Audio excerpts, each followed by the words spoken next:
Ser podcast. Hola, soy Bruno Alemán y esto es Play Fútbol, el podcast de fútbol internacional en el que nos gusta hablar del juego. Atlético Manchester United, Paris Saint-Germain Real Madrid, Villarreal Juventus, Inter Liverpool, Salzburgo Bayern, Sporting Manchester City, Benfica Ajax y Chelsea Lille. Son las eliminatorias que ha deparado el sorteo bis de los octavos de final de la Champions. Vamos a analizar las claves con Aritz Gabilondo y en la portada os vamos a contar las claves, las líneas maestras de la nueva escuela alemana de entrenadores, de los Rangnick, Klopp, Tuchel y compañía. Hoy os vamos a contar qué es exactamente el Gegenpressing.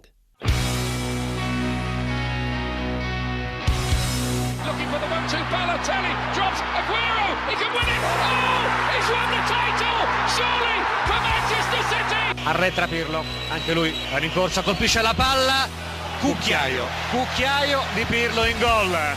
Pirlo realizza prendendosi non poche responsabilità.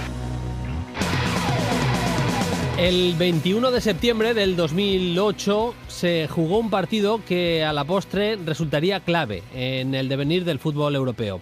Un a priori intrascendente Hoffenheim-Borussia Dortmund de Bundesliga acabó marcando las bases de cómo sería en parte el fútbol alemán y proyectaría también una corriente futbolística que triunfa hoy en día en Europa. Aquel Hoffenheim estaba entrenado por Ralf Rangnick y el Dortmund tenía en el banquillo a un joven Jürgen Klopp, que quedó maravillado por aquel equipo vestido de azul que a través de una presión asfixiante pero bien estructurada y un fútbol vertical les llevó a la lona ganándoles por 4-1. Tras el encuentro, Klopp hizo ver a sus futbolistas y a su cuerpo técnico y directiva que ese era el fútbol que él quería practicar. Lo que ha pasado desde entonces ya lo sabemos todos. Klopp ha llegado a 3 finales de Champions, ha ganado 2 Bundesligas con el Borussia Dortmund, una Premier con el Liverpool y es campeón de Europa con el club que tiene la sede en Anfield. Y bueno, pinta a candidato serio tanto a la Premier como a la Champions también esta temporada. Pero la influencia va mucho más allá de Klopp y de sus títulos. Ese fútbol de presión y de ataques verticales ha ido calando en entrenadores, cada uno con sus matices, que pueblan algunos de los banquillos más importantes de Europa. Tuchel, Hasenhüttl, Marco Rose, Nagelsmann, Roger Schmidt, Adi Hütter, Oliver Glasner, también Domenico Tedesco, que acaba de pillar el banquillo del Leipzig. Son solo algunos ejemplos. De hecho, Matthias Jaisle, el jovencísimo entrenador del Salzburgo, que acaba de eliminar al Sevilla de la Champions, era futbolista del Hoffenheim cuando Rangnick lo entrenaba, tenía 33 años y además pasó elegido por Rangnick por el Salzburg. Fue una elección del propio Rangnick. Hoy vamos a explicar bien qué es el Gegenpressing, que seguramente es el punto clave de esta vía alemana, de esta escuela, de esta filosofía de juego que han implantado estos entrenadores alemanes. Esta semana en Play Fútbol, ingeniería alemana.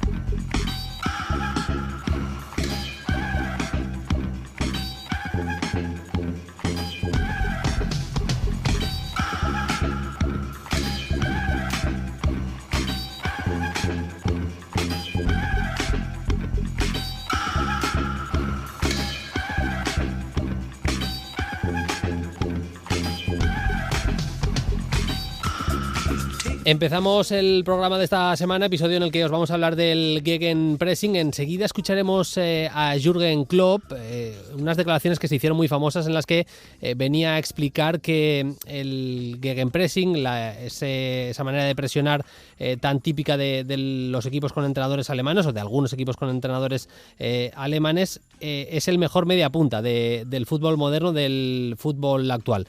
Como os decía, para entender un poco mejor qué es el Gegenpressing, por dónde van los hilos, cuáles son las columnas que vertebran de alguna manera esta vía alemana de grandes entrenadores que hay en la actualidad, hemos invitado otra vez a Dani Fernández. Ya sabéis que es director de metodología y entrenador de la Asociación Esportiva Prat, que trabaja también en la Federación Catalana de Fútbol, es profe, así que como profe nos ponemos de pie para saludarle. Hola Dani, ¿qué tal? Muy buenas. Hola Bruno, ¿qué tal? ¿Cómo estamos? Como siempre, encantados de tenerte en Play Fútbol.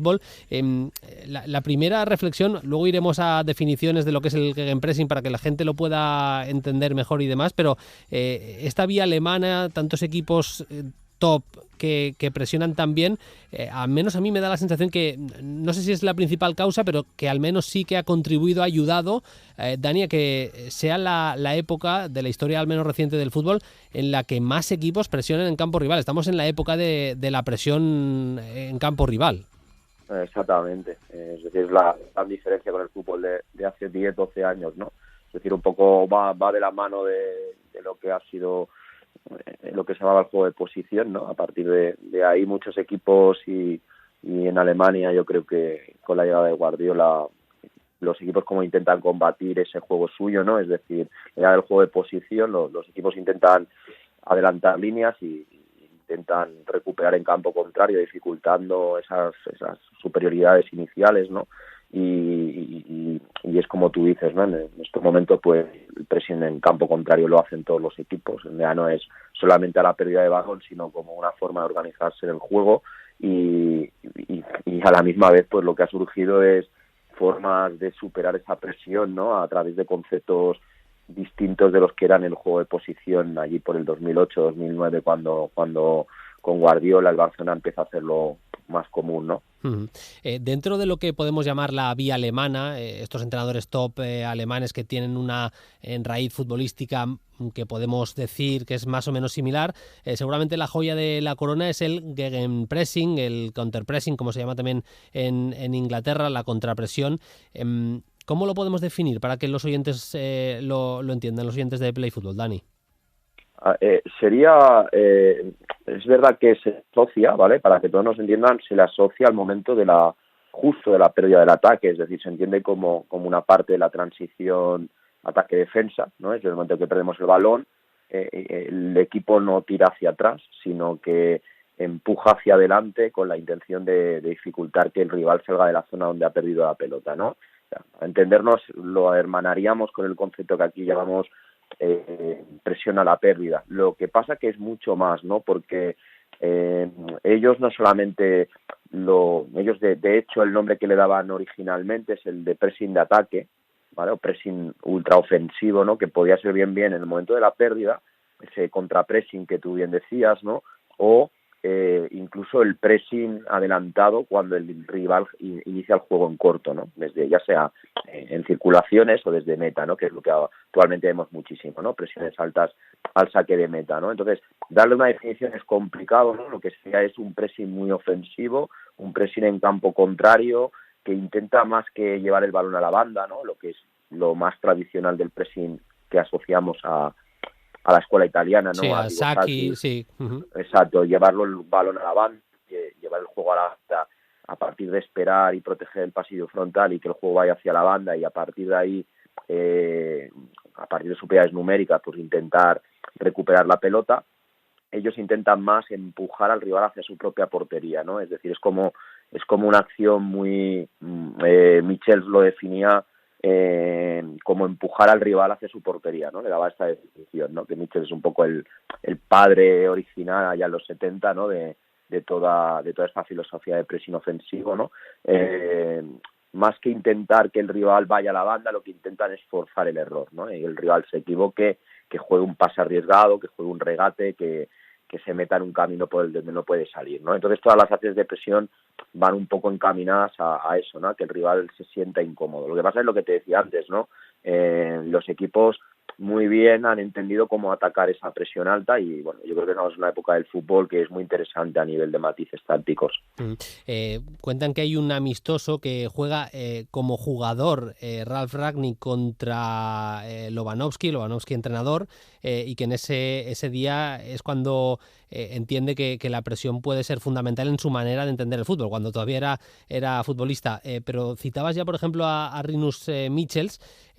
¿Dónde podemos situar a ver, claro, es que si hablamos de presión en campo rival, pues has citado ya a Rinus Michels, he comentado yo Lewandowski, hemos hablado de Arrigo Sacchi, seguramente por ahí podemos citar algún otro nombre, Ernst Happel y demás. Los primeros que empiezan a presionar en campo rival y hacerlo bien son más o menos estos entrenadores que hemos citado, ¿no? Sí, pero hay uno que está un poco como olvidado para el gran público, escondido, exacto, que es un entrenador también alemán, y del que deben mucho todos estos entrenadores que lo tienen como un un referente, ¿no? Que es Ottmar Hitzfeld, Sí. que fue entrenador del Bayern de Múnich, del Borussia Dortmund, campeón de Champions, se retiró hace poco. Bueno, era el típico entrenador apagafuegos en el Bayern, cada vez que iba mal, pues el Bayern lo llamaba para arreglar la temporada, ¿no? Y hace poquito que se retiró.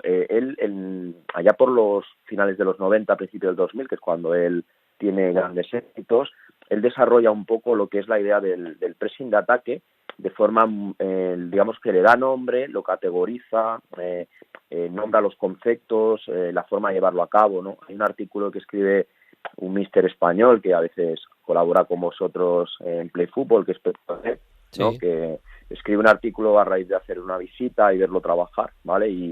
Y donde él ve este concepto del gegenpressing, que Hitzfeld nunca lo llamó así, ¿vale? Lo llaman posteriormente así, pero viene a ser eso, ¿no? Y donde él diferenciaba mucho ese pressing ofensivo, ¿no? Ese pressing que él dice que todo comienza y acaba en el pressing, ¿vale? Es decir, su forma de jugar, que también era que podía tener un juego asociativo, un juego directo, ¿no? Pero que todo empezaba y acababa en el pressing, y que el pressing era lo que le daba sentido a la organización colectiva, ¿no? Era una presión muy estructurada, muy zonal, donde se reducían muy bien los espacios. Eran equipos muy organizados los suyos, ¿no? Que mayoritariamente con este sistema que también usan mucho en la actualidad los entrenadores, salvo Klopp, ¿no? Que es el 3-4-2-1, que lo utilizaba muchísimo, ¿no? Con una estructura inicial de los dos puntas de banda y el punta en forma de lanza, ¿no? Que se llama de punta de lanza, ¿no? Como si fuera una flecha para empujar al rival hacia su propia área, hacerlo volver hacia atrás, ¿no? Y a partir de ahí forzar un error o un pase en largo, ¿no? Entonces es un poco el padre de todo ello, ¿no? De hecho, creo que Rangnick en una entrevista en El País recientemente igual te hablo hace 3 años, ¿no? Lo nombra como uno de los entrenadores que a él le había hecho cambiar no solo la forma de identificar el juego con la idea de pressing, sino también el entrenamiento, ¿no? Porque Hitzfeld le pasa que no ha tenido tanto predicado entre la gente como otros entrenadores, ¿no? Pero es un entrenador que además evoluciona mucho el concepto de entrenamiento, ¿no? A partir de situaciones reales de juego, donde el jugador tiene que buscar la solución al problema, son situaciones abiertas casi siempre en formato de partido. Bueno, es una figura de entrenador muy interesante. Pasa como con Van Gaal, ¿no? Que sí que ha tenido más reconocimiento, ¿no? Pero Hitzfeld, pese a ser que ha ganado 2 Copas de Europa, ¿no? Sí. Que no, con 2 equipos distintos y ha llegado a alguna final más, pues no ha tenido tanto predicado, ¿no? Pero en el concepto de pressing es un poco el padre de toda esta escuela de entrenadores alemanes que ahora están en la ola.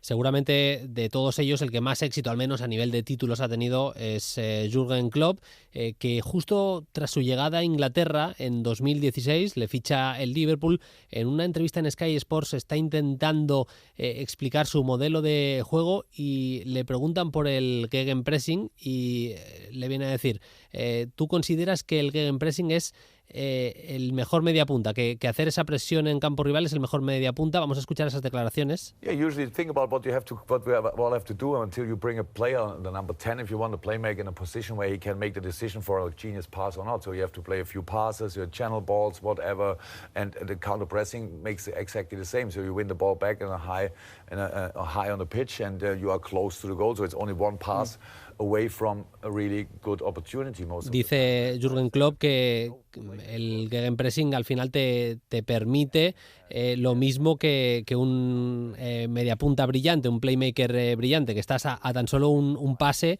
de una ocasión clara de gol. Es una declaración célebre de Jürgen Klopp.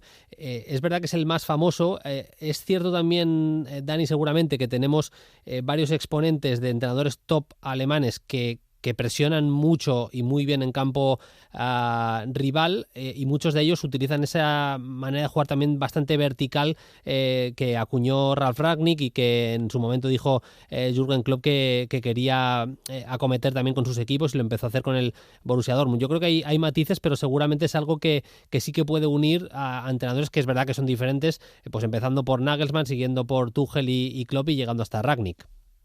Sí, todos tienen elementos en común. Primero de todos es entender muy bien qué es la presión, ¿no? Porque a veces el concepto presión se asocia a recuperar el balón y al final es una consecuencia de hacerlo bien, ¿no?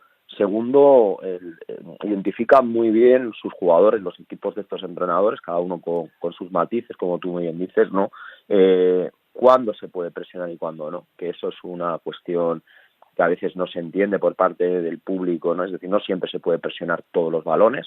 Identifica muy bien cuándo presiona y cuándo no, identifica muy bien que el momento en el que sí que hay presión, hay que acosar a los posibles receptores y hay que cerrar ese espacio de presión, ¿no? Hay que cerrar ese espacio donde hemos empezado a presionar, ahí hay que cerrar al rival, hay que intentar que no salga de ahí, y si sale de esa presión, que salga hacia pases o direcciones que nosotros hemos controlado, ¿no? En estos equipos el Liverpool se ve muy bien, se forman unas especies de triángulos, ¿vale? La gente siempre habla del concepto de triángulo en ataque, pero en defensa se forman unos triángulos también de presión que siempre lo que facilitan es que dos jugadores ayuden al que está acosando el balón, tanto por si hay un pase que superase, digamos, al jugador que presiona en profundidad, o el balón fuese lateralmente hacia un lado, ¿no? Eso, uno hace la cobertura hacia el lado y otro hace la cobertura a la espalda por si hay un pase que supera esa primera presión del jugador que acosa, ¿no?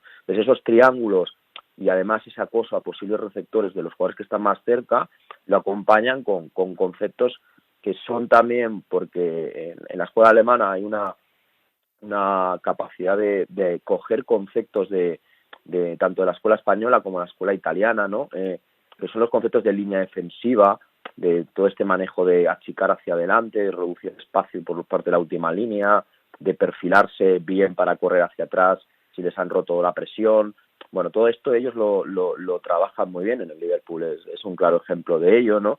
Y de siempre prácticamente evitarte por la estructura, por el posicionamiento que cogen los jugadores muy en diagonal todos entre ellos, hacen muy difícil que tú puedas jugar por dentro, y si juegas por dentro vas a acabar recibiendo de espaldas, ¿no? Entonces es cuando van a saltarte, vas a tener que hacer ese pase que antes comentaba, que es vuelvo hacia mi portería, ¿no? Te están empujando hacia tu propia portería y empiezan esos saltos tan agresivos que vemos en estos equipos que tú nombras, ¿no? Estos saltos tan agresivos, a veces si el balón está por dentro, ¿no? Por el pasillo frontal, los oyentes de Play Football lo podrán ver, que son saltos muy frontales, ¿no? Que lo que pretenden no es tanto recuperar el balón, sino dificultar que haya un pase en largo o un pase entre líneas, y cuando perciben que hay un central o un pivote que se lateraliza mal, que pasa mucho en las presiones, los saltos son ya más en diagonal o saltos más circulares, ¿no? Estos saltos en curva que se ven mucho, sí, para empujarlo hacia una zona, ¿no? Y en ese momento reducen todos el espacio muchísimo y se hacen muy cortos. En la Liga Española también hay equipos que lo hacen muy bien, ¿no? Todo esto que estamos diciendo de presiones altas muy agresivas, el Athletic de Bilbao, por ejemplo, que siempre se había asociado a Marcelino, sí, a bloques bajos, ¿no? Sí, sí. Ahora actualmente pues domina muy bien estas presiones altas, ¿no? Ha cogido muchos conceptos de esta escuela alemana, creo yo, ¿no? Porque hay muchos conceptos muy similares, y además juega con esa combinación entre la presión más clásica de Saki, ¿no? Y estas presiones de los alemanes que son muy innovadoras, ¿no? Leía también en algún artículo, documentándome sobre el tema, que tiene un punto también de victoria mental, de intentar ir provocando en el poseedor del balón el pánico, ya no solo porque él se sienta acosado en la posibilidad de perderla y generarle un problema a su equipo, sino también a quién se la paso, qué hago, porque los compañeros o están acosados directamente por un futbolista muy cerca, o tienen jugadores que están en intermedias, en posiciones intermedias, pero con capacidad para, en un salto rápido, pues lo que dices, si recibe de cara el futbolista del equipo que está sacando el balón desde atrás, si se duerme un poco, si está un poco más rápido el que presiona, le roba y le hace el lío. De la importancia, ¿no? También de a nivel mental ir generando ese pánico, por decirlo así, porque es la palabra que se utilizaba en ese artículo del poseedor de la pelota, ¿no? Claro, un equipo que presiona siempre un equipo que da la sensación de dominar el juego, ¿no? De un equipo de mentalidad ganadora, ¿no? De un equipo que quiere imponer su ritmo y su idea de juego, ¿no? Incluso los equipos que no presionan alto también son dominadores, ¿no? Cuando defienden muy bien cerrando los espacios. Pero estas presiones generan este pánico también porque sigue habiendo equipos, incluso grandes equipos, ¿no? que aún no han entendido el cambio que se ha producido merced a estas presiones altas que ahora están en boga y se hacen también, ¿no? Es decir, en el momento que los equipos imponen la idea de presión alta, sobre todo en la Bundesliga, y luego se ha ido mimetizando por las distintas ligas, ¿no? Muchos equipos entienden muy bien que para poder romper estas presiones ya no te vale con separar a los centrales 30 metros, subir a los laterales una altura muy alta, que los mediocentros estén a espalda de la presión, sino que te pide otras cosas, ¿no? Te pide acercar a los centrales, te pide que los laterales sean bajos, te pide incluso que los mediocentros sean a veces muy, muy bajos para provocar que se te igualen y poder descubrir espacios entre líneas o en la última línea, ¿no? Como hay muchos equipos que esos conceptos no los están utilizando, la presión es muy exitosa y efectiva, ¿no? Porque ese posicionamiento lo pueden igualar sin necesidad incluso de ir hombre a hombre, lo pueden igualar incluso partiendo de intermedias, ¿no? Hay una reflexión que hace Pep Guardiola, ¿no? Que explica muy bien, ¿no? Que las presiones altas cuando parten de jugadores que amenazan a dos, es decir, que dos atacantes se sienten defendidos por uno, son mucho más exitosas porque además te permiten economizar esfuerzos y no arriesgar sacando tanta gente de la última línea, ¿no? No obstante, hay equipos, no tanto estos que estamos definiendo, ¿no? Los equipos de la escuela alemana son bastante zonales, la mayoría de ellos, pero sí que hay equipos que optan más por ejemplo, a igualarse hombre a hombre, claro. y también generan estas sensaciones, ¿no? De pánico, de estoy igualado, de puedo perder el balón si no soy eficiente en la acción técnica, si mi compañero no se aproxima o no se aleja, pues no me ofrece un 2 contra 1. Por ejemplo, hay una cosa curiosa que vemos, por ejemplo, con De Zerbi, ¿no? Que utiliza mucho ante estas presiones altas. Antes, hace unos años, ¿no? La gente asociaba tengo que conducir para atraer la presión, ¿no? Es decir, pero ya si la presión te viene ya no necesitas atraerla, ¿no? Entonces De Zerbi lo que hace mucho con sus equipos es un concepto que empieza a verse incluso en fútbol formativo, ¿no? Los equipos en fútbol formativo lo están copiando, ¿no? Que es que los centrales utilizan la planta del pie para fijar, ¿no? Sí, es decir, en vez de conducir, se quedan como quietos, van pisando el balón y eso genera como los equipos ya tienen esa mentalidad de ir a buscar, pues genera esa ansia de saltar a por ello, ¿no? Y entonces, se van generando mecanismos en el juego para atacar esas presiones, ¿no? Entonces eso también está enriqueciendo que los equipos vayan más a lo que decía Guardiola, ¿no? Es decir, de perspectivas más zonales para que con 1 o 2 pases no te rompan toda la presión, porque entonces si te rompen toda la presión estás muerto, ¿no? Estás en una situación de que parece un contragolpe. Para ir cerrando, la verdad es que han salido muchísimos conceptos muy interesantes. Yo cada vez que llamo a Dani vuelvo a escuchar el programa con libreta y con boli porque es una clase gratis. Pero para ir cerrando, ya has dicho que hay muchos equipos en España, entrenadores españoles propiamente, que están empezando a, no sé si decir copiar o a interesarse por estos conceptos de la presión nacidos de algunos en el fútbol alemán, con ese origen en la figura de Ottmar Hitzfeld y demás, pero me llama la atención que no sé si es un tema cultural, y me gustaría saber tu opinión también, Dani, no sé si es un tema cultural, idiomático, pero no sé, igual que en Alemania se está apostando muchísimo por esa vía alemana, si se quiere decir así, por técnicos como Tuchel, como Klopp, ahora el United yendo por Rangnick, en España y en Italia prácticamente está desértica esa opción. Ya no te hablo ni siquiera de clubes top, sino, por ejemplo, un Southampton elige a Hasenhüttl, que bebe un poco de también esa manera de entender el fútbol y está formado en el Leipzig. En España y en Italia prácticamente no se da. Me gustaría también que lo valoraras. Es verdad que hay una escuela de entrenadores a nivel histórico en Alemania, y en Italia y en España buenísima, y no niego ese nivel, pero que ni siquiera se haya querido pellizcar algo de ese estilo futbolístico me llama la atención también. Sí, lo que pasa es que tanto la escuela italiana como española, como tú dices, no son escuelas de un altísimo nivel también, ¿no? Con la alemana, pues las 3 mejores del mundo, seguramente, no solamente por los técnicos top, ¿no? Sino por la formación, ¿no? De entrenadores y la formación de jugadores, del joven jugador, ¿no? es difícil en España y en Italia, casi no hay entrenadores extranjeros. Es decir, Es en verdad. la Serie A hay muy pocos entrenadores extranjeros que vayan a la Serie A o muy pocos entrenadores extranjeros actualmente que vengan a España, ¿no? Y si vienen, suelen ser bastante conocedores, ¿no? de los entresijos, ¿no? También es verdad que los entrenadores españoles y italianos, como son gente de mucho nivel, cogen aquello que en otros sitios, lo mismo que los entrenadores alemanes lo hacen con nosotros, ¿no? Ven conceptos de estos que estamos hablando y enseguida los trasladan, ¿no? Porque hoy en día se ve mucho fútbol y se analiza mucho el juego, ¿no? No obstante, yo creo que sería enriquecedor para todos nosotros ver a alguno de estos entrenadores en España, ¿no?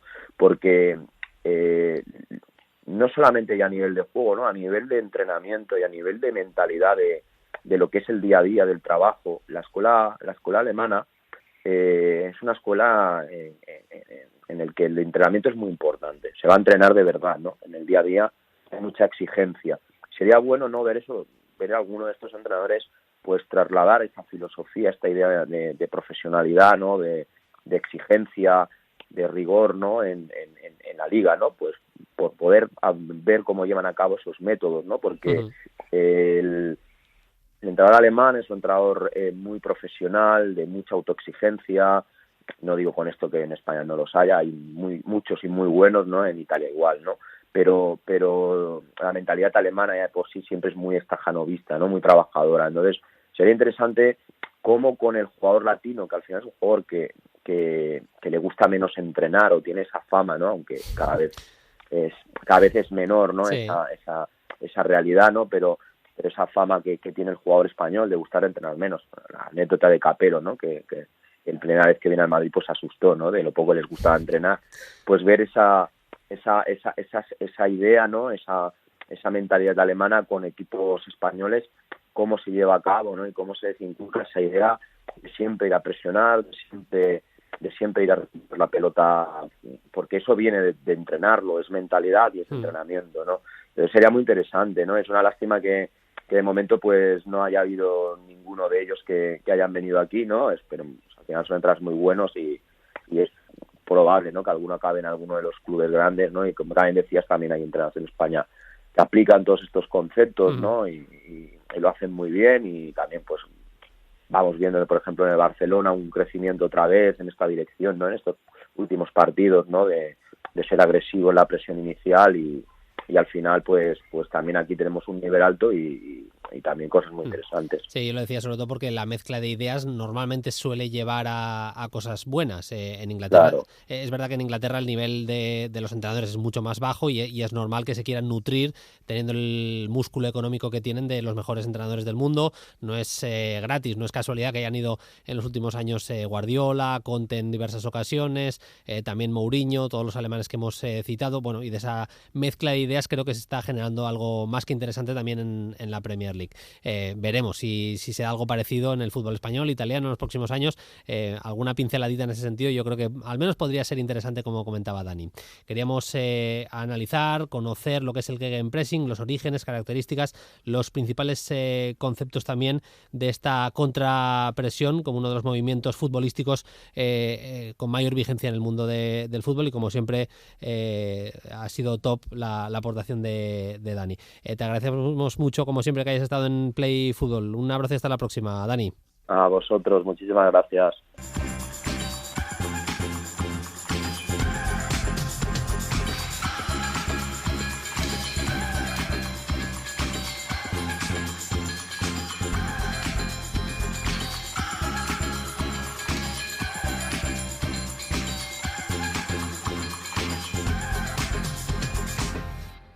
Play Fútbol en cadenaser.com.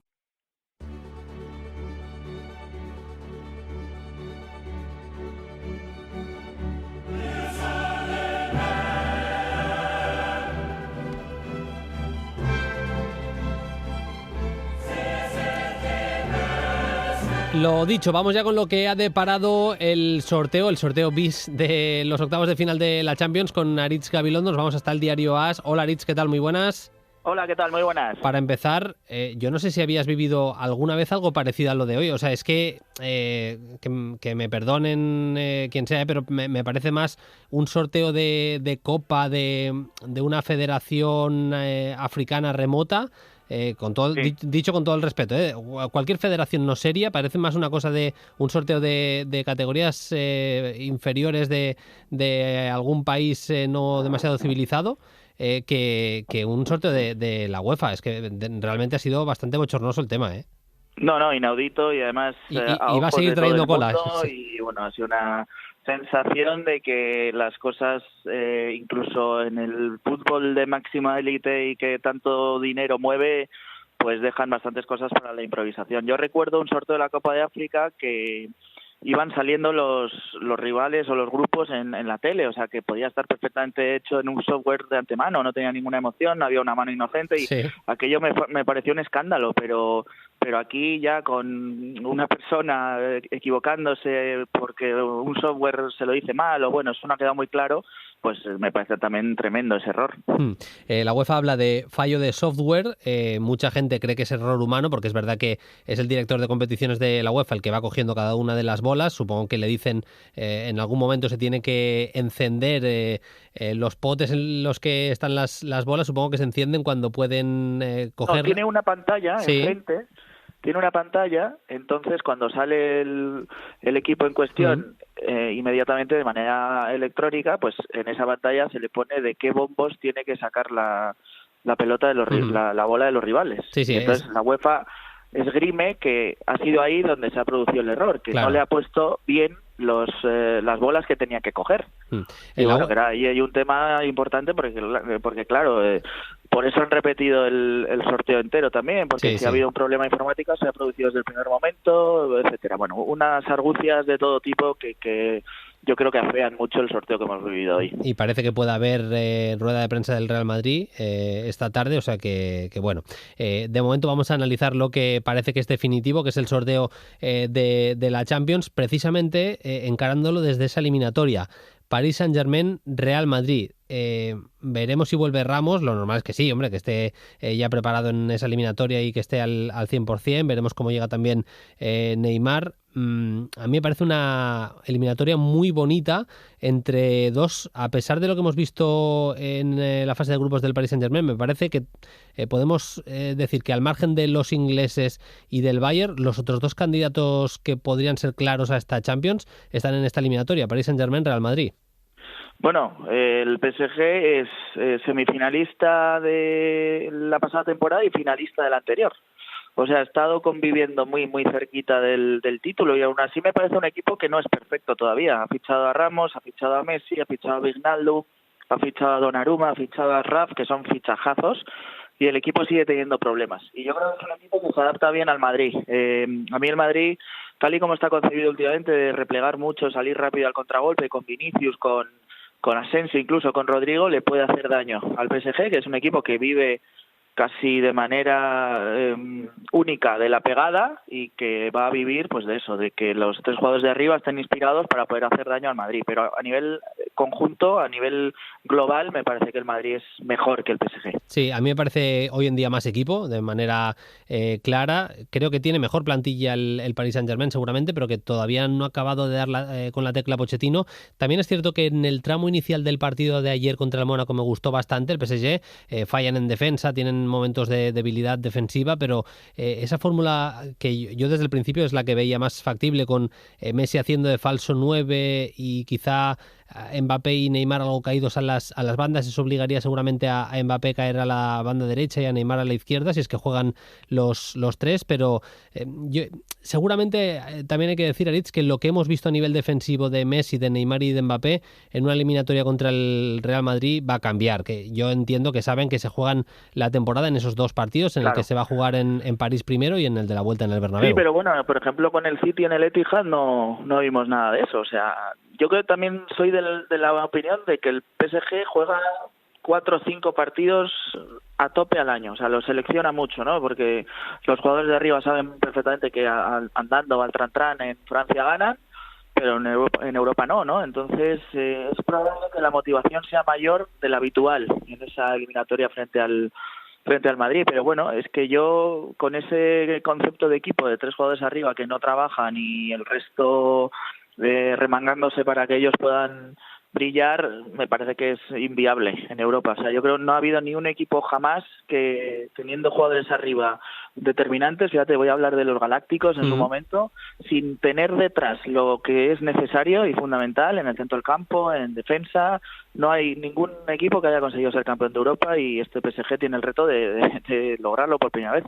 Es que el Real Madrid es de los pocos equipos que puede dormir realmente la pelota en Europa, y hoy en día, con el fútbol tan vertiginoso que estamos viendo, no hay muchos equipos. El Manchester City, evidentemente, lo puede hacer también el Real Madrid por ese centro del campo que tiene, además apoyado por Karim Benzema, pero no hay tantos equipos que puedan dormir el balón, y el Madrid lo puede hacer, y eso al Paris Saint-Germain, tal y como está a nivel defensivo, es que le puede hacer un daño terrible. Mucho tiene que mejorar sin balón el PSG para realmente que veamos una eliminatoria en la que puedan ser favoritos los de París, tal y como están las cosas, luego insisto, también está ahora la mismo. duda que siempre decimos, cómo llegarán los dos equipos Claro. a finales de febrero, ¿no? Porque ahora mismo el Madrid está en un momento de forma espectacular, con Modric, Casemiro, Kroos, pero bueno, son jugadores veteranos ya y ese tramo de la temporada ya tendrá un mayor desgaste. Veremos también jugadores como los del PSG, Neymar, que ha tenido cierta tendencia a las lesiones por esa época, si está también, o sea que van a cambiar muchas cosas, pero el partido desde luego promete mucho.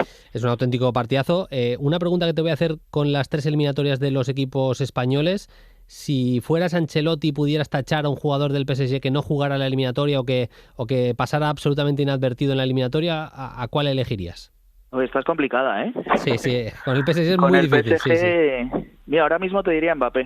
Fíjate, es un sacrilegio, ¿no? Casi elegir a alguien Yo que coincido, no sea Messi. Sí, yo coincido contigo, ¿eh? Pero es que ahora mismo es el jugador más determinante del PSG y creo que también lo va a ser en febrero por esa velocidad que tiene, y no solo eso, sino porque es el goleador ahora mismo del equipo. Es que en el tramo inicial, Messi jugó un gran partido ayer contra el Mónaco, pero el tramo inicial es que Mbappé se come a la defensa del Mónaco. Es que es así, o sea, no se puede decir de otra manera. Vamos con otra eliminatoria que va a ser bastante sonada: Atlético de Madrid, Manchester United. Le había tocado primero el Bayern, yo creo que sale ganando ahí claramente el Atlético de Madrid. Me parece eliminatoria igualada, porque te diría, Aritz, que de todos los que quedan en la Champions, por confección de plantilla y demás, me parece que son 2 de los equipos con más margen de mejora. Creo que el Atlético tiene plantilla para jugar mejor y competir también mejor de lo que lo ha hecho en estos últimos meses, y lo mismo evidentemente de un Manchester United que sobre todo tiene una pólvora arriba tremenda. Sí, claramente. 2 equipos que todavía no han dado, yo creo que su mejor versión. Yo diría que menos el United que el Atlético de Madrid, o sea, tiene más margen de mejora todavía. Y bueno, obviamente está la incertidumbre de qué ocurrirá con el United, con Rangnick, ¿no? Ha cambiado de técnico, ha cambiado de filosofía, ha cambiado de método y bueno, aunque los primeros partidos tampoco son para tirar cohetes, pero por ejemplo recuerdo el caso de Tuchel el año pasado, ¿no? Que llegó en una situación parecida, se había ido una leyenda del club, en su caso Lampard, ahora ha sido Solskjaer, y llegó un técnico nuevo, cambió las ideas, le costó un poco al principio, pero al final acabó haciendo un equipo que llegó incluso a ser campeón de Europa. O sea que a mí desde luego el United, teniendo a Cristiano y teniendo todos los jugadores que tiene, me parece muy complicado, y además creo que va a ser difícil que esté a un nivel tan pobre como el que hemos visto hasta ahora. Pero también es verdad que el Atlético de Madrid, si algo ha hecho bien estos años, es competir en esta serie de partidos, ¿no? Yo les recuerdo salir triunfal en Múnich, hace poco en Oporto, e incluso en Anfield. O sea que es un equipo que no se maneja mal en este tipo de escenarios en los que parece que tiene que tirar de épica.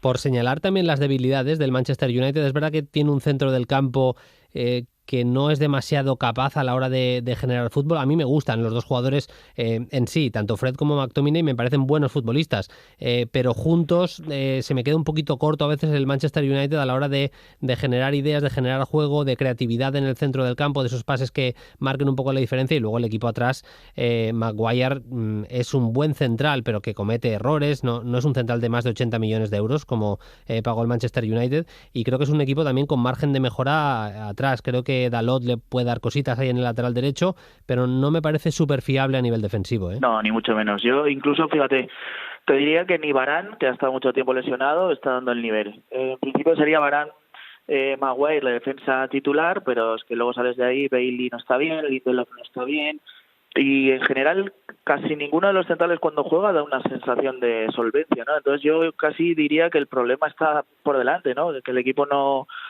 se arma bien, y estoy un poco contigo, que McTominay y Fred, a mí principalmente Fred me parece que es un jugador que no sé muy bien hacia dónde va. O sea, McTominay lo tengo más definido, ¿no? Pero nos falta ese mediocentro como ha faltado tanto tiempo. Veremos si Pogba, aunque realmente donde Pogba mejor ha jugado últimamente en el United, es tirado a un costado, y sobre todo la presencia de Bruno Fernández. El problema es que si retrasas a Bruno para que le dé cierto juego, pierdes lo que le hace tan especial, ¿no? Que es esa llegada y esa relación con el área contraria.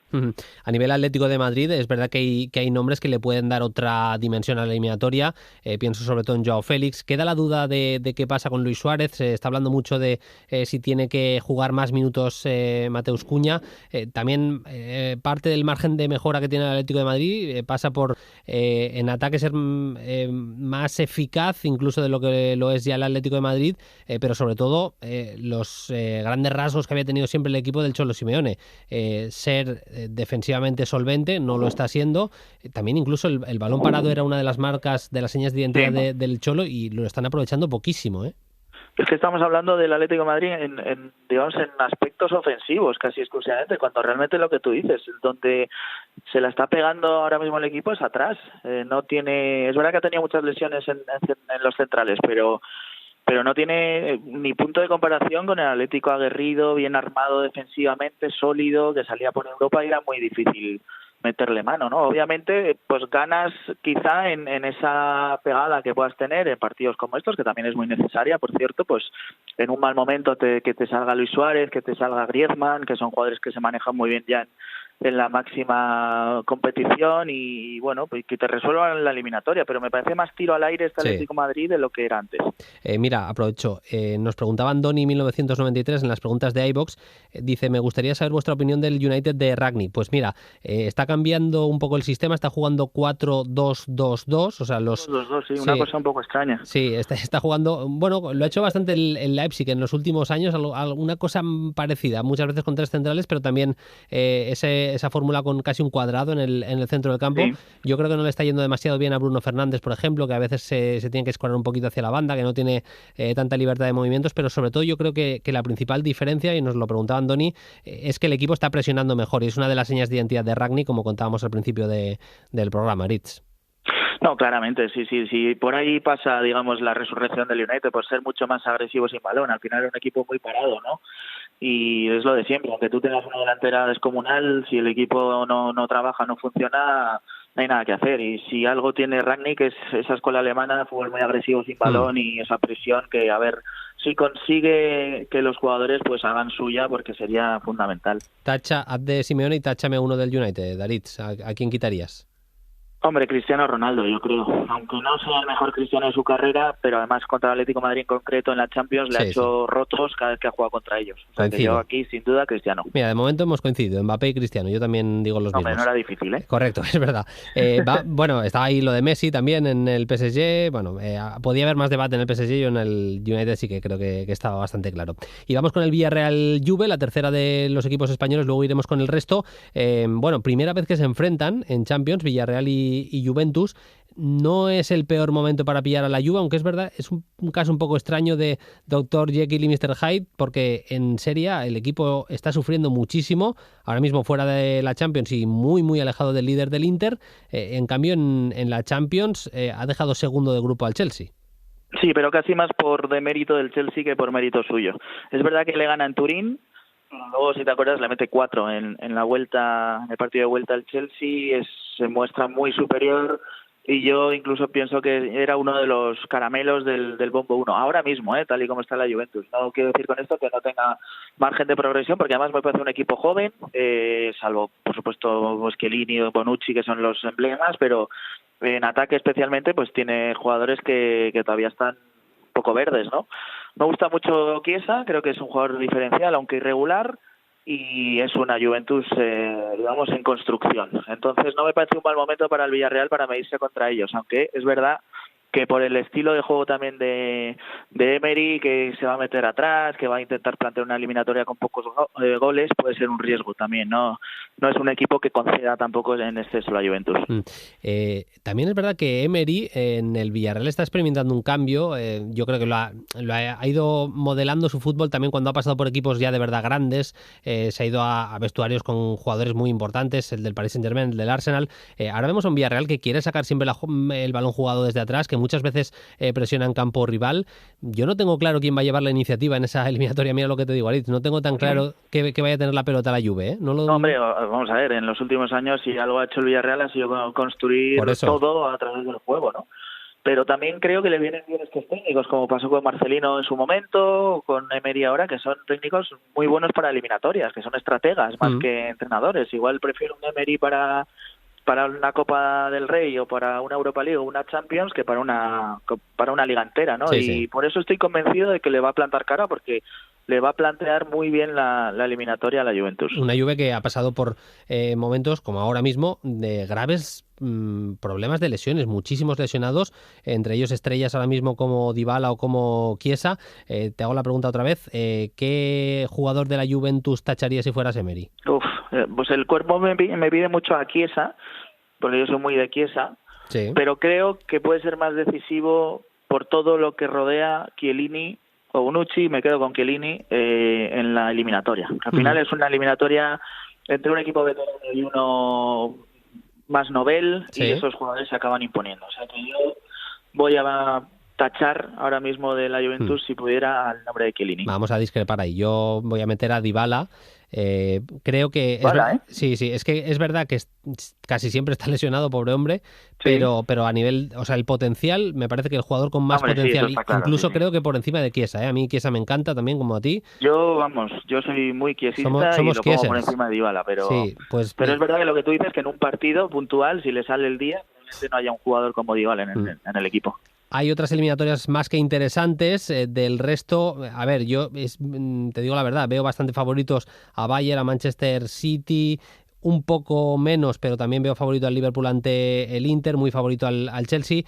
Vamos, aunque sea más rápidamente, pero una por una, el Salzburgo-Bayern va a ser una eliminatoria intensa, escuela alemana también con Geisler en el banquillo del Salzburgo, aunque creo que puede venir bastante marcada y ya no solo esta eliminatoria, Aritz, por el mercado de invierno. A ver si hay gente que pesca en el Salzburgo. Se habla mucho de Adeyemi, pero si sale Adeyemi, por ejemplo, me parece que sería una baja casi crucial para el Salzburgo para competir. Hombre, claro, sí, es también es un poco condicionado por lo bien que lo ha hecho el Salzburgo y por su filosofía de vender, ¿no? Pero bueno, yo creo que es probablemente la eliminatoria más desigual, ¿no? Porque es el Super Bayern que te arrasa frente a una especie de versión B, pero con mucha gente joven, con una filosofía parecida, pero lo tiene, diría yo, imposible el Salzburgo ante el Bayern. Eliminatoria en la que es muy favorito el Bayern de Múnich. Por cierto, eliminatoria. Sí. Sporting de Portugal, Manchester City. También veo bastante favoritos a los de Guardiola, Aritz. Bueno, yo también, pero me gusta el Sporting, Me parece que es un equipo que lleva 2-3 años haciendo las cosas muy bien. Le queda un poquito grande todavía un City, pero va a ser bonita también esa eliminatoria. No creo que se pase el City.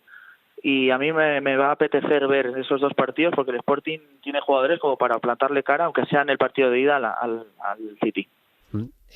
Veremos, va a ser un partido bonito porque el Sporting yo creo que va a ser muy reactivo, de quedarse bastante más atrás, y es verdad que Guardiola ha sufrido en campos portugueses, no sería la primera vez. Contra el Oporto de Lopetegui le tocó remontar una eliminatoria, si no estoy equivocado, con el Bayern fue. Con el Bayern, sí. Sí, que le tocó sufrir ahí.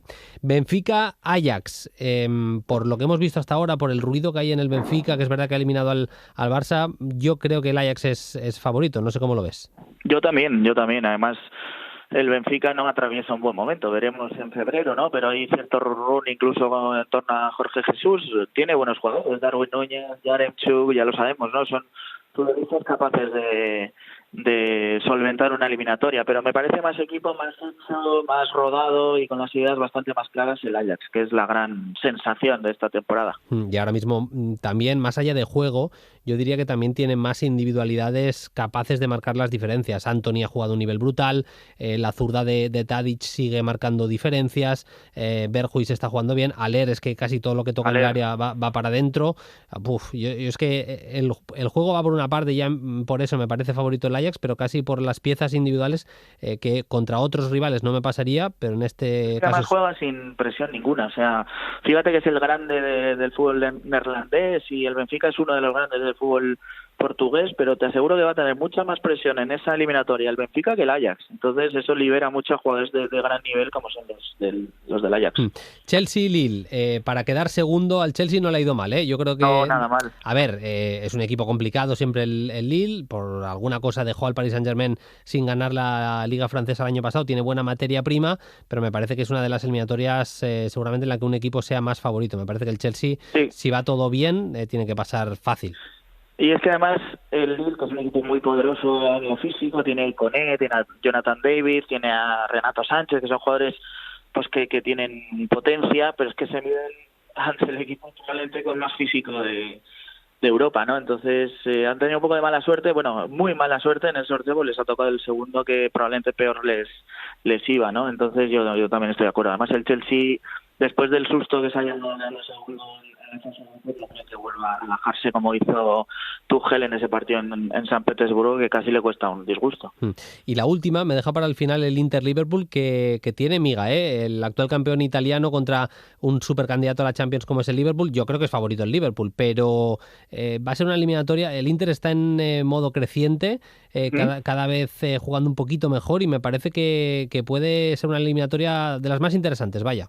Me encantó el Inter ayer contra el Cagliari. Es verdad que era un equipo que está ahora mismo en descenso, pero veo muy afinado ya el equipo de Simone Inzaghi, 3 centrales, lo que era un poco el dibujo de Conte, Dan Fries haciendo de red muy bien en el carril derecho, por supuesto la presencia de Lautaro arriba, está empezando a marcar goles Seco, ayer marcó Alexis, o sea, todo empieza a tomar cuerpo, ¿no? En este Inter que, recordemos, tuvo una transformación enorme en verano, cuando se fue Antonio Conte, se fue también Lukaku, se fue Rafa, eran jugadores muy importantes en el equipo, ¿no? Y Inzaghi, que yo considero que es un técnico bastante infravalorado, porque es un técnico de buen nivel, ha conseguido darle la vuelta y está ahora mismo otra vez siendo un equipo competitivo. Me encantó también Nicolo Varela, por cierto, me parece un jugador sensacional. Sí. Y lo único, claro, es que enfrente hay un dinosaurio, ¿no? Como es el Liverpool, que yo creo que no hay equipo más trepidante, más rápido, más veloz en transiciones en el mundo, y dependerá de lo que hagan sus 3 artistas de arriba. Evidentemente, si están bien, pues yo creo que el Liverpool es favorito, pero me parece una eliminatoria probablemente la más igualada junto al PSG Real Madrid de todas las que hay. Preciosa sin duda la eliminatoria. Gracias, Aritz, hasta la próxima. Igualmente, un saludo. Chao, Bruno. Vamos echando ya el cierre al programa. Ya sabéis que nos podéis escuchar a través de Ser Podcast, pero también podéis escoger vuestra plataforma de audio preferida y escucharnos a través de ella. Estamos en Spotify, estamos en Apple Podcast, estamos en iVoox, en Google Podcast. Podéis elegir y ahí nos escucháis. Y para dejar vuestros mensajes, vuestras preguntas en los comentarios de iVoox, y también lo podéis hacer a través de nuestro Twitter, @playfutbol en Twitter. Nos dejáis ahí la pregunta o la reflexión. En el caso de Javier M. Antón Candanedo, dice: interesante la reflexión sobre la pérdida de hegemonía por parte de los equipos de la Liga. Dice, ya lanzo una reflexión: ¿no creéis que quizás se ha descuidado en cierta medida las categorías de base en España? Pues es una buena reflexión, lo trataremos durante las próximas semanas en el programa. Un anónimo dice: ¿cómo podéis explicar que Bennacer haya perdido la titularidad cuando parecía que iba para gran medio? Pues yo creo que tiene un nombre, y es Sandro Tonali, que está jugando a un grandísimo nivel. Me parece normal que Tonali le haya quitado el puesto a Bennacer, porque hay que decir que Sie, por su fiabilidad lanzando penalti y su peso en el vestuario, es un jugador con importancia para Pioli, y hasta cierto punto me parece más o menos normal. Algunas de las preguntas que habéis dejado, no tenemos mucho tiempo para más, así que lo dejaremos más preguntas para la semana que viene. Le ponemos ya el telón al programa, como siempre, con un buen audio.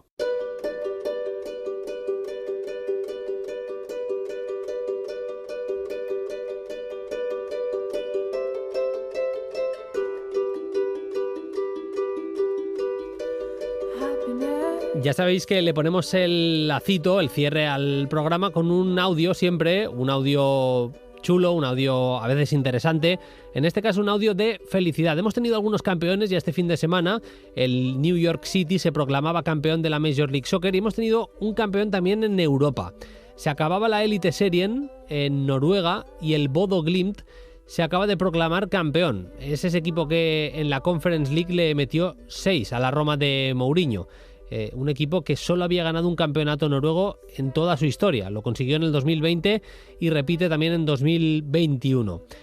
Esta es la felicidad de los aficionados que invadieron el terreno de juego tras la victoria y la consecución del campeonato, el segundo en la historia del equipo noruego.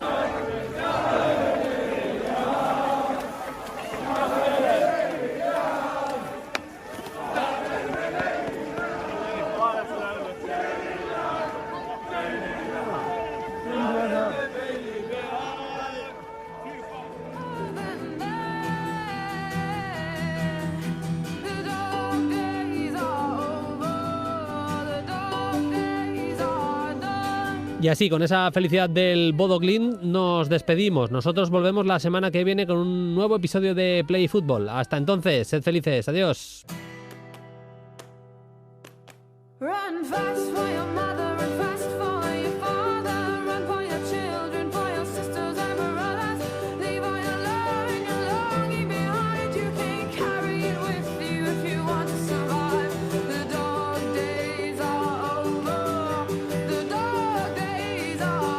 Suscríbete a Play Fútbol. Todos los episodios y contenidos adicionales en la app de Cadena Ser y en nuestros canales de Apple Podcast, Spotify, iVoox, Google Podcast y YouTube. Disponible los lunes a las 10 de la mañana. Cadena Ser. La radio.